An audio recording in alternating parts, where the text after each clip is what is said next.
not very good. We've been better. How much effort have you guys had to put forth with that? Well, we have to put, we got to do a lot of things to get back in the game. But I'm proud of it. We played well. We came out second half. And we got within striking distance. Unfortunately, the game slipped away from us in the last 3 minutes or so.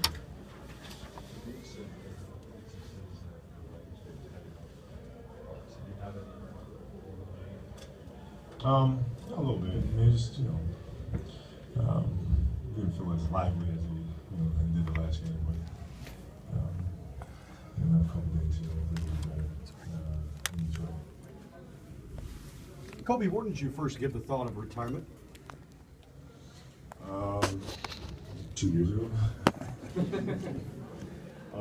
And then, being definitive about it. A couple weeks ago, whatever it was, 2.5 weeks ago. Kobe, you had a couple of good threes in the game. Does that kind of stuff still inspire you as a player, or now that you're retiring, does it mean as much anymore?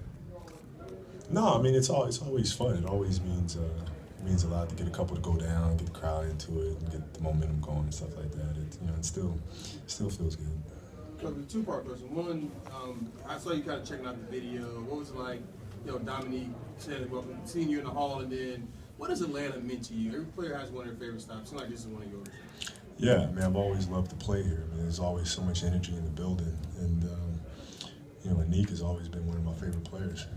Growing up, and I had a chance to catch up with him a little bit before the game, and so many great players that played here, and the video tribute that they did, and even the Black Mamba at the zoo. I mean, that stuff is it's pretty darn cool.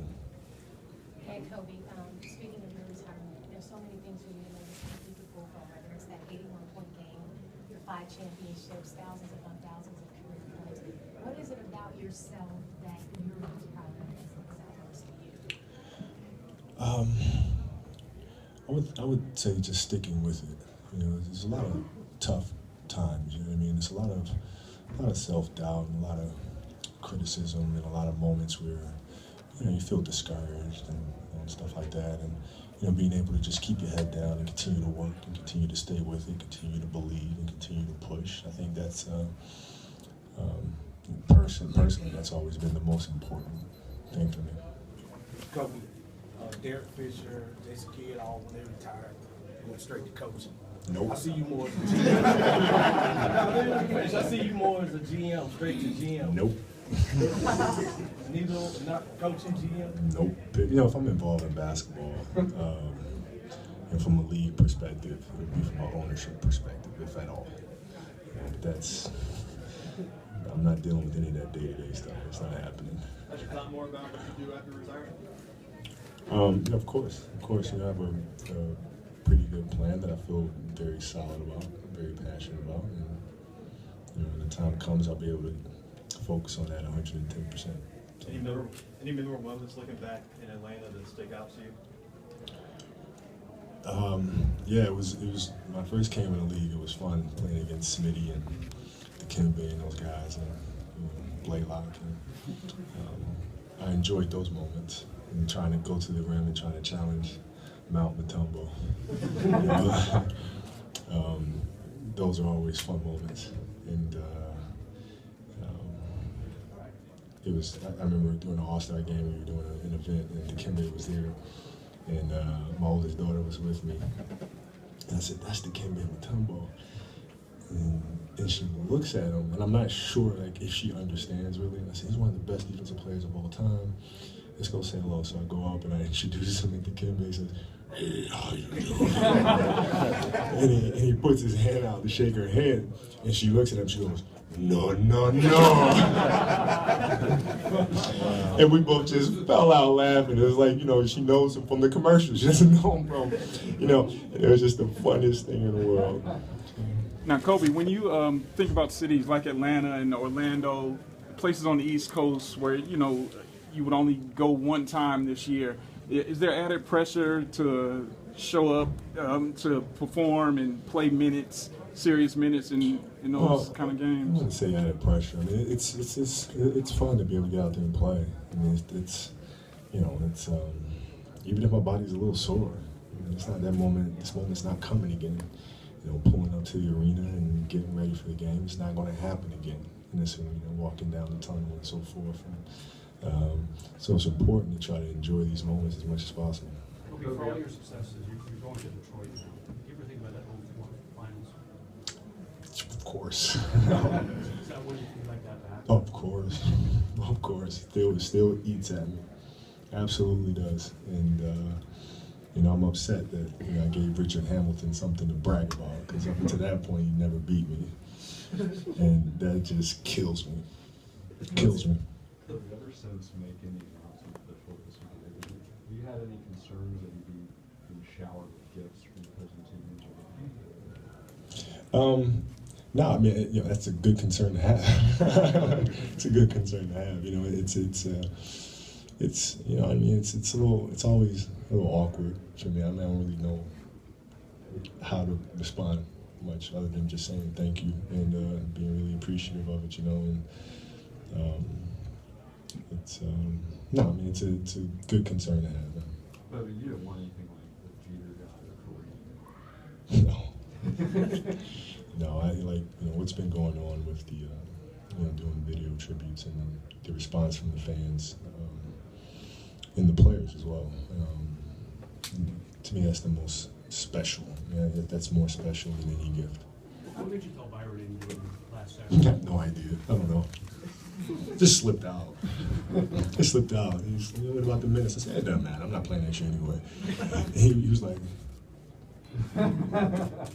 And then when I looked at his face, and I realized, you know, I said it, and he was just shocked. And I just said, you know what, I'm just leaving him like that. I'm trying to soften it up. I'm just gonna mess with him a little bit.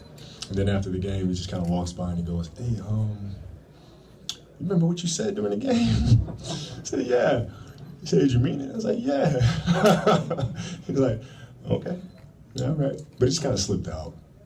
How difficult is it for you, the fact that you had such a winning attitude over all these years, to report down on the team's career? Well, I mean, we just try to just learn every game, and just try to get better, and just try to, you know, teach and play at the same time. And in the process of, you know, teaching during the course of the game, hopefully I can make more shots. But really just trying to talk a lot, and talk to D'Angelo, talk to Julius, and you know, and JC, and just helping them progress. Kobe, recently Sports Nation featured an impersonation of you, Brennan Armstrong. You did the impersonation. You actually commented on, I believe it was Twitter. It was fantastic. Was it spot on? Oh, it was great. I thought it was great. Now, if you could see him do another impersonation of an NBA player or a legend, who would it be and why? Man.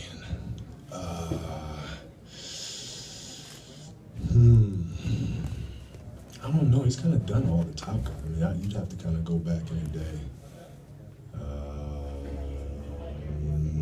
Bob Cousy. When you were a young player coming in, you went at Jordan kind of famously. What's it like now, kind of being on the other side of that with the young guys coming at you? You know, honestly, they really don't right now. It's like, you know, it's when Michael came in the league, he was still, you know, a championship team playing at a really high level. And, you know, right now where I'm at, I mean, I'm like 3 generations removed from these guys, man. So they don't really, it's more like, you know, they're not really coming at me like that. It's strange. One thing Coach Bud said was that he didn't really hear much of the cheers of your name. Is that something that you paid attention to doing that? No. I think for Buzz, you know, the important thing for him is to make sure he stays locked in what his team is doing. You know, they have an opportunity to make some noise in the playoffs, and I had a chance to talk to Darvin a little bit after the game, and you know, they got 4 days off, and then they got a nice tough stretch coming up. So it's important for him to stay locked in. I'm sure he'll keep him locked in. He don't play around. Kobe, this year, your name here in the championship. It felt amazing. Very thankful. Yeah, when you were in Philly, did you get an opportunity to talk to the kind of the modern architect of aerial acrobatics and who started it all? Yeah, I did get a chance to talk to him, and he's known me since I was a baby, literally. And had a chance to catch up with him a little bit, and you know, he just told me congratulations on everything, and you know, he believes the next phase of my life is going to be a beautiful journey, just as the first one was. Kobe, given a choice, which number would you like for the Lakers to retire? Honestly, I mean, you flip a coin. You know, the fact that either one of them are up there with some of the NBA greats means everything to me. So flip a coin. Some people think that you're going to go